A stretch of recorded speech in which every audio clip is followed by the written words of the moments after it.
राष्ट्रसंत तुकडोजी महाराज नागपुर विश्वविद्यालय के खिलाफ भारतीय जनता युवा मोर्चा ने शुक्रवार को जोरदार आंदोलन किया। विश्वविद्यालय प्रशासन के कथित ढीले रवैये और विद्यार्थियों की समस्याओं की अनदेखी के विरोध में बड़ी संख्या में छात्र और कार्यकर्ता सड़कों पर उतरे। यह आंदोलन युवा मोर्चा अध्यक्ष सचिन करारे के नेतृत्व में किया गया। अंबाझरी स्थित जमनालाल बजाज प्रशासनिक भवन परिसर में आयोजित इस धड़क मोर्चे में छात्रों ने विश्वविद्यालय प्रशासन के खिलाफ जमकर नारेबाजी की। प्रदर्शनकारियों का आरोप था कि विश्वविद्यालय के अव्यवस्थित और लापरवाह कामकाज के कारण विद्यार्थियों का भविष्य संकट में पड़ रहा है। छात्रों ने कहा कि परीक्षा परिणामों में लगातार हो रही देरी से उच्च शिक्षा और रोजगार के अवसर प्रभावित हो रहे हैं।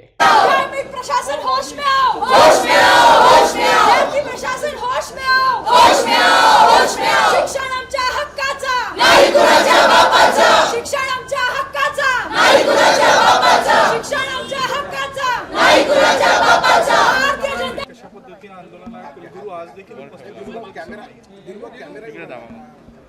कुलगुरू आजही उपस्थित नाही आहे, हे दुर्दैव आहे। आमच्या निवेदनानुसार आम्ही त्यांना 48 तास दिले होते, त्याच्यावरही दिले। काल सुट्टी होती, याच्यानंतरही म्हटलं की आम्ही त्यांना आपण काहीतरी माणुसकीच्या नात्याने त्यांना आपण सवलत दिली पाहिजे। पण विद्यापीठ प्रशासनानं ज्या 20 मागण्या भारतीय जनता युवा मोर्चाने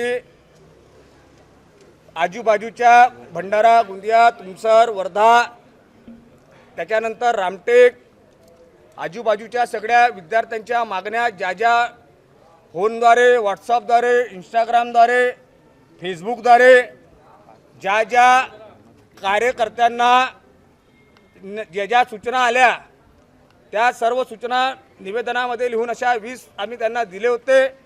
त्याच्यानंतरही कुलगुरूंनी त्याच्यावर काही केलं नाही। कुलगुरू आजही सांगितलं, बघितलं मी जाऊन स्वतः, तर त्या आजही भेटायला या ठिकाणी तयार नाही आहे। माहीत नाही त्या का भेटायला तयार नाही आहे।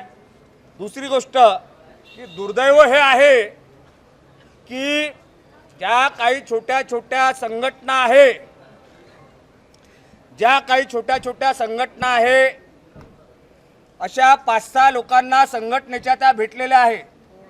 पर त्यांना ज्या मूल समस्या घेऊन भारतीय जनता युवा मोर्चाचे कार्यकर्ते आज जेव्हा आले तर त्या कार्यकर्त्यांना त्यांना भेटायचं नाही आहे, त्या कार्यकर्त्यासोबत त्यांना बोलायचं नाही आहे।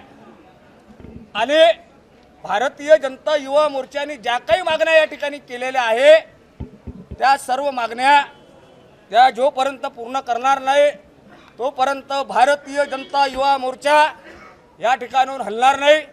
आणि या ठिकाणी आम्ही 20 झाडे त्यांना देतोय, त्या 20 झाडावर 20 समस्या ही युवा मोर्चाच्या माध्यमातून आम्ही त्यांना देतोय की किमान कुलगुरू जेव्हा जेव्हा आम्हाला तर त्या भेटत नाही आहे, पण जेव्हा जेव्हा कुलगुरू या विद्यापीठामध्ये येतील तेव्हा त्यांना ह्या 20 समस्यांची त्यांना आठवण होईल।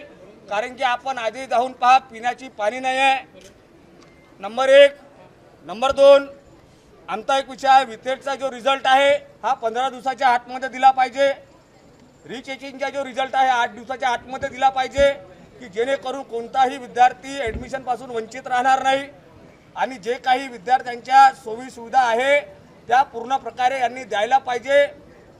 एक खाली काहीतरी प्रेसमध्ये यायचं आणि काहीतरी सांगायचं, आणि आपण जेव्हा जमिनी हकीकत बघतो तर त्या जमिनी हकीकतवर काही नाही आहे। आजपर्यंत कुलगुरू कोणत्याही विद्यापीठात गोंदियापर्यंत नागपुराच्या एकाही कॉलेजेसमध्ये कुलगुरूने आपली व्हिजिट केलेली नाही आहे। हे याच्यात विद्यार्थी आहे, विद्यार्थ्यांचे जेवढे मी तुम्हाला आधी सांगितलं की विद्यार्थ्यांचे जे व्हॉट्सअपवर आणि याच्यावर इंस्टाग्रामवर जेवढे मेसेज आलेले होते त्या सगळ्या मेसेजेसला बघून विद्यार्थ्यांना आम्ही बोलवलं की कारण की समस्या तुमची आहे, युवा मोर्चाचे कार्यकर्ते तर आहेत, पण आम्ही त्यांना म्हटलं आहे की हे समस्या तुमची आहे, तुम्हाला यावं लागेल। म्हणून विद्यार्थी आमच्यासोबत या ठिकाणी आलेले आहेत आणि सगळ्या विद्यार्थ्यांनाही आम्ही बोलवलं। आणि राहिला कुंड्यांचा विषय, तर ह्या कुंड्या जेव्हा आम्ही पहिल्यांदा आंदोलन केलं होतं त्याच्यापैकी एक काही उद्रेक विद्यार्थ्यांचा होता आणि त्या विद्यार्थ्यांनी त्या कुंड्या फोडल्या होत्या। जे काही फोडल्या असन, पण त्या विद्यार्थ्यांवर गुन्हे न दाखल करता आम्ही आपल्या स्वतःवर गुन्हे दाखल केलेले आहे। कारण की आम्हाला विद्यार्थ्यांचं करिअर खराब करायचं नाही आहे। म्हणून ते जबाबदारी आम्ही त्यांना 20 झाडं ते परतफेड म्हणून नाही करताय. आम्ही त्यांना